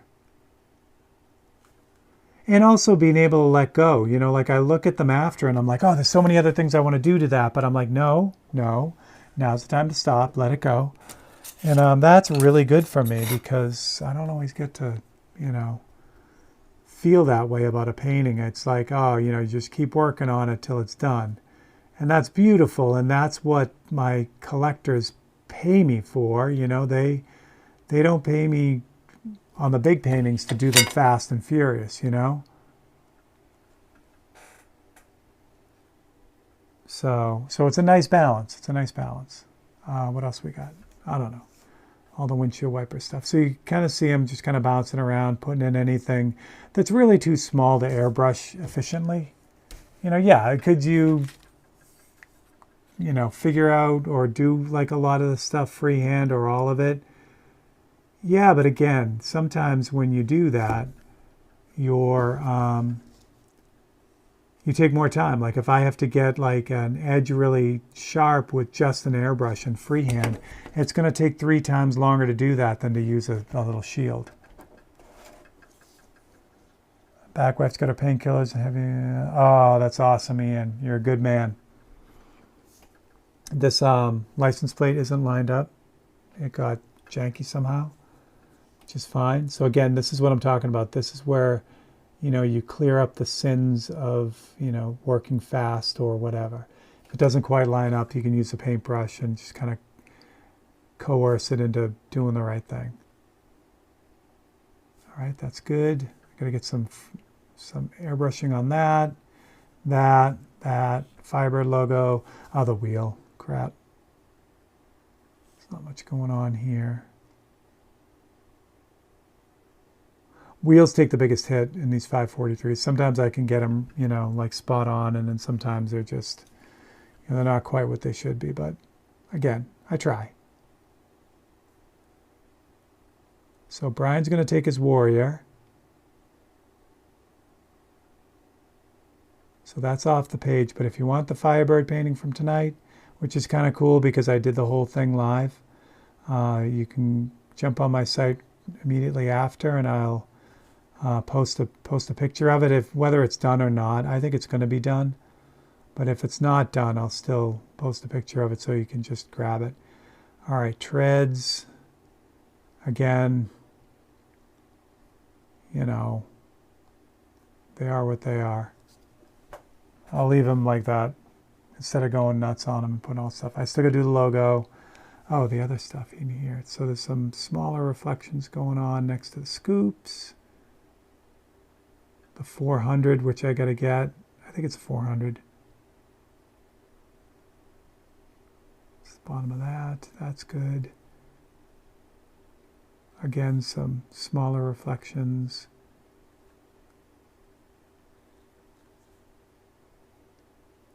Good. Anything else going on over here? No. So that's all the black.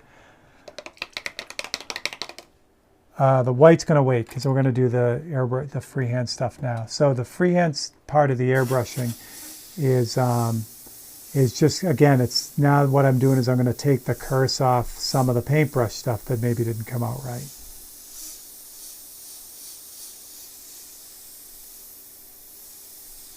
So, you know, those treads are cool, but I don't really want them to stick out as much. So I'm just going to airbrush over everything really lightly. I don't need to put a mask on this or anything because I'm basically staying away from the things that, you know, don't really need to be covered. And remember, like I said, I'm going to kind of darken this whole area down here. And I could do this with this black, this thinner black, because I have a lot of control over it. And this just helps tie that whole bottom area in together and takes the focus off, like maybe some of the stuff I didn't push very hard. So the chrome now is fun because, you know, there's a little bit of freehand airbrushing there, which will give it that chrome type look. And then the other details on the headlights, which always look good when you airbrush them.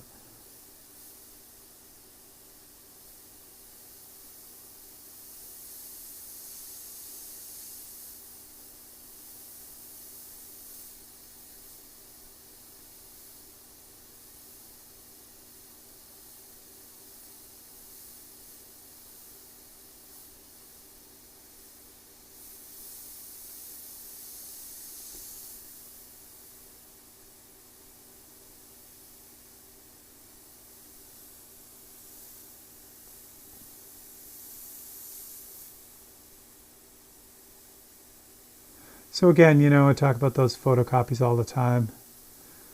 They end up, like I said, they end up being a roadmap. They kind of get things in where they need to be so that you can do like the really tighter details around them, you know. And you don't have to worry as much about overall placement, I guess. You know, because the photocopies have kind of got the rough things into place.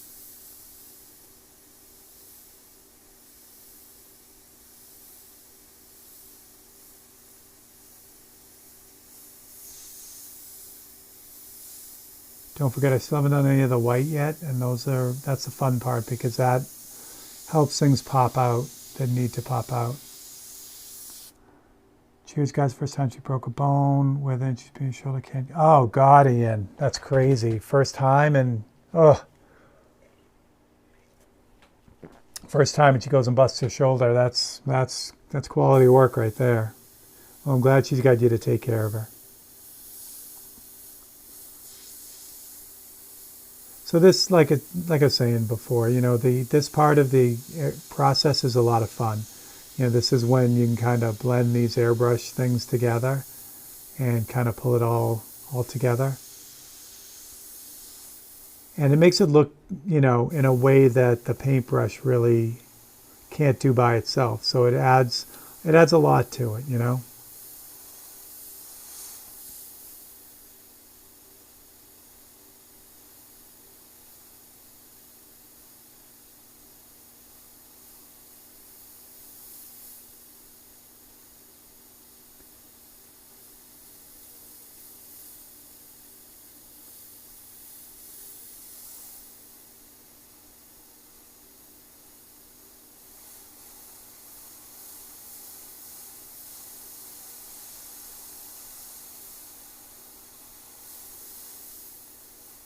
And maybe I'll grab a mat at the end.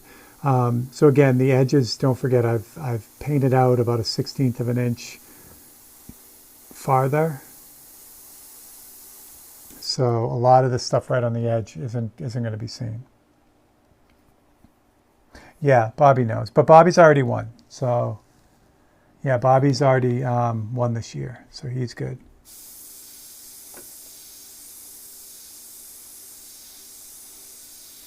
A little bit on that. All right, so the license plate. The license plate is too bright because it's there. If I was really smart, I would have just taken it out,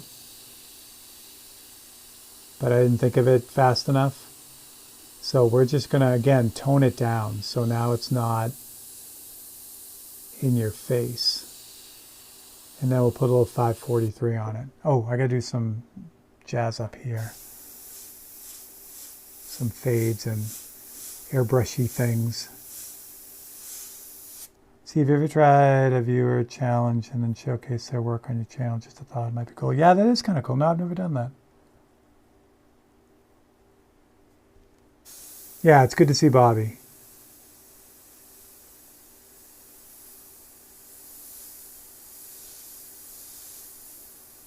All right, add a little bit more, something up here. This whole area is dark. And then the side of the windshield's dark too, and that's got some stuff on it and blah, blah, blah, blah, blah. You get the idea. Just stuff to kind of pull it together. That looks pretty good. So now the fun part, the white. So the white is just opaque white.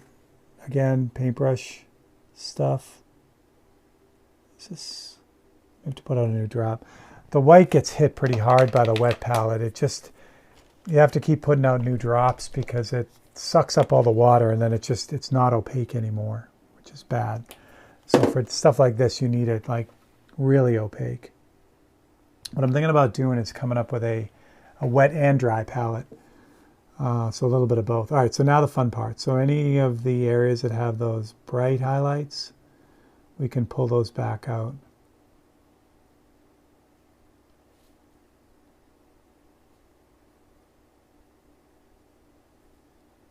And remember our little Firebird? I know where that is now, so I can get to that in a second.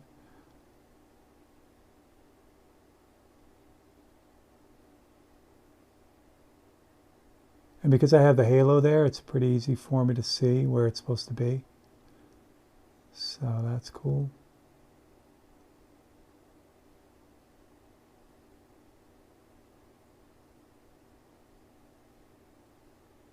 Fire chicken. Actually, this is pre-chicken. They hadn't done the chicken yet. Oh, I guess it did have the little Firebird logo on the side. There we go. Okay, cool, cool, cool. That's bright enough. I don't need to do anything with that. The wheels got, well, some, the lugs are in here. You can kind of see them, so we'll throw those in too. I'm not opposed to doing a little bit of scratch work on these two. I do that a lot. It just depends on the painting and, you know, what's going on with it. I gotta get that line in there, which is where I left off. I do bounce around a lot too in these.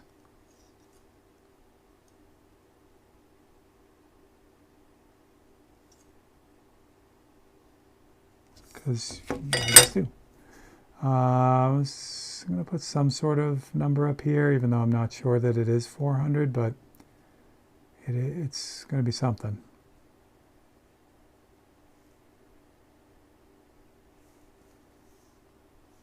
Okay. Oh, headlights. I was doing headlights. Energy Scott Short, I've been prepping the panel with Grinder. Freaking cool. Yeah, that's a Gerald Mendez thing.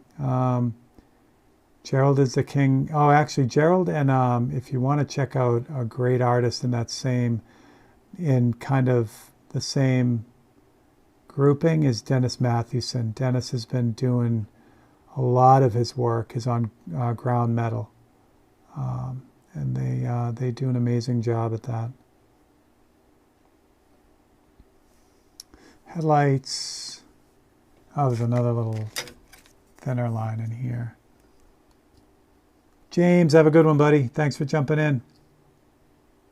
You guys are killing it, hanging in there for the whole thing. So I will make it worth it to you by finishing this now. Finishing this, you know, with you guys. So outside of this has some reflections, which are fun. Get aside with the Pontiac.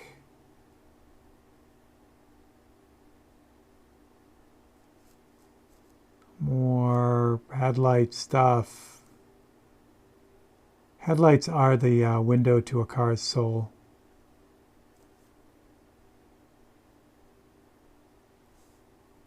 Another line over this side. Don't know if I have enough paint. I do. That's good. I feel good about that. That. Just got to put the 543 in there. Oh, I missed all that too. The little reflections in the front of the nose here. Here we go. Cool. All right, so the 543 in the license plate is the one time I'll use gray. So I never usually mix gray when I'm doing these. It's just, if there's a gray, it's because it's not a complete, like a complete black. But I'm going to mix a gray here because it just seems to work out better. And I'll put, let's see, it's not dark enough. I'll get a little 543 here.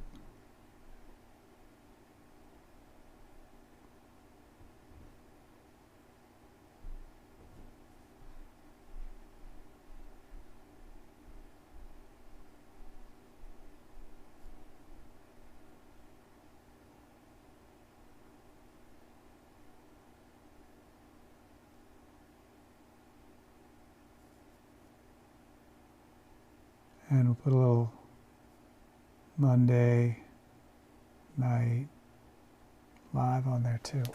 There we go. All right, so that's it. There's one other step that I'll show you a little bit of it. Why not? But I can't show you all of it because it'll take a half an hour. So first off, we got to sign this thing. So I'll grab my pen, which is a Micron. It's usually a 01. I'll turn that off. Usually it's an 01, but I can't find my 01. I dropped it or whatever. So I'll use an 05. It's pretty close.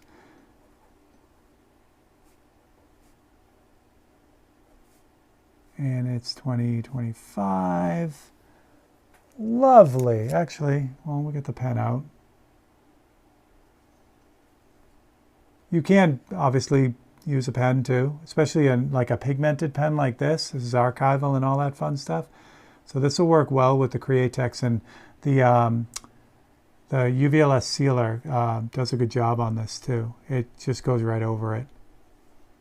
So if you're not as comfortable with a paintbrush and you want to use, you know, like an ink pen like this, or a, you know, knock yourself out.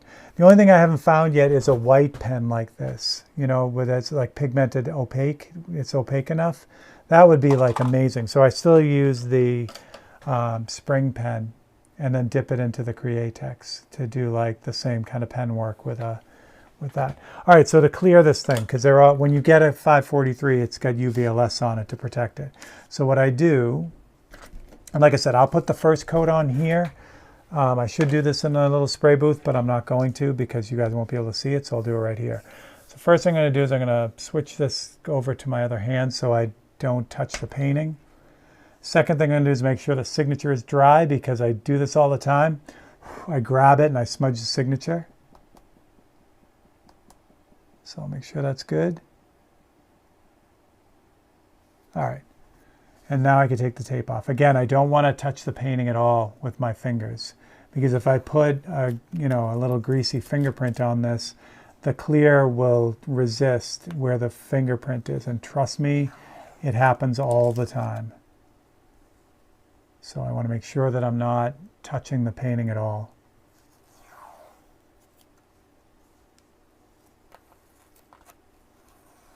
All right, so there we go. So that's that.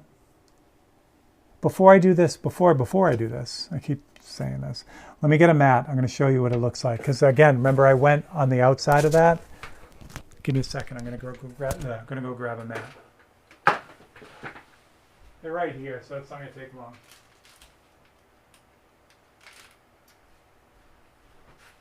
All right, this is your archival crescent mat. So again, this mat is cut to 3x4. So as I go over on top of this, you can see it cuts out the part that's missing on the the edge. But what's nice about this, if I painted it exactly at 3x4, sometimes things don't quite work out, and then you have a little gap, like you can't line it up exactly. Because I have so much extra, I can like move this around a little bit and get it to exactly where I want it. So that's the reason for going a little bit over. If I didn't have any border, it wouldn't matter. But then I'd have to paint more of it, and again, that takes time. So let's get this onto. Oh, I gotta go do one more thing. Hold on.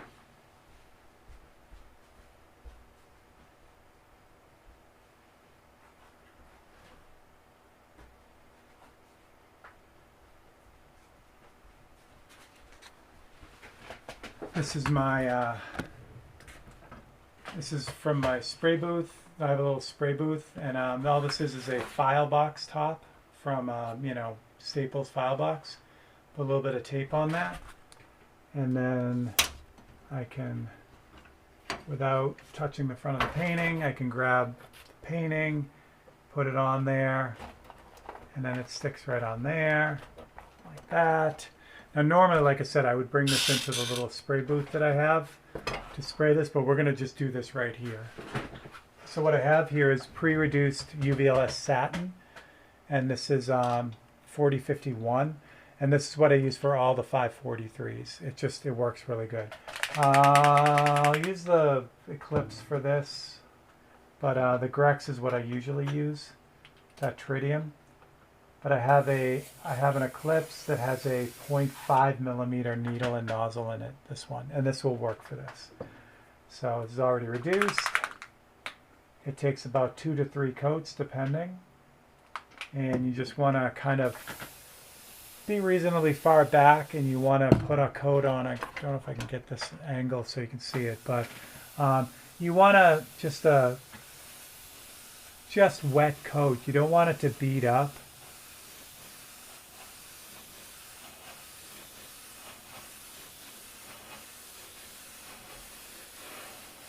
And I obviously go over the entire thing, not just the image. And that's it. Now, this is where it takes time. So I let that sit for about 15 minutes. 15, 20 minutes, I go clean out airbrushes and do other stuff. You can kind of see the gloss of it. That gloss will go away. And then I put another coat on it. And usually 2 coats does it, but sometimes it takes 3, depending on how much paintbrush work I did. And that's it. And that's ready to go. So there you go. So let's get another view of it, more head on. Well, you guys are super close, but you get the idea. So that's how it came out. ta-da, all shiny and firebirdy and sign. You can still get that gloss on there. Again, what's nice is when that dries, you won't see any of that gloss. It's nice and satiny. It's pretty cool. But that's all there is. That's how it works. Yay! We did it. We did a thing. All right. So if you swap that around. Brian's going to take the Warrior, the Yamaha. So get these out of the way. So Brian's going to grab the Warrior suggestion, and so that puts the other two up on the website. I just got to grab a picture of it, and I'll throw it on the website. It won't be pretty, but it'll be up there. What else? That's it. That's all I got. So thank you for hanging out with me. I have no idea what we're going to be doing next week anyway. Forgot my mic. I don't know what we'll be doing next week anyway. Like I said, I got one huge painting to finish, and that's going to kind of dominate things. So we're going to see what happens with that. But I will be here, so we'll do that. The only scheduling change is the end of or beginning of October. There is a slight chance that very first Monday in October I won't be here because I'm going to be in a wedding that weekend. So I'm hopefully going to be back on that Monday. But that's what I got there. Other than that, we're running. So tomorrow's time lapse is on, and more on the Tokyo painting. If you've been watching the Tokyo painting, what are you going to remind me to do? Good job. So we get that going on, and business as usual. So anyway, I hope you have a wonderful week. You guys are amazing. Thanks for hanging out with me again. I hope you enjoyed it. If you did, please consider hitting that like and subscribing and doing all the other fun stuff to keep my channel growing. I really, really appreciate it. So for Steve Leahy and Monday Night Live and all you crazy people, I will see you guys next week. Thanks a lot. Oh, look, it's the credits.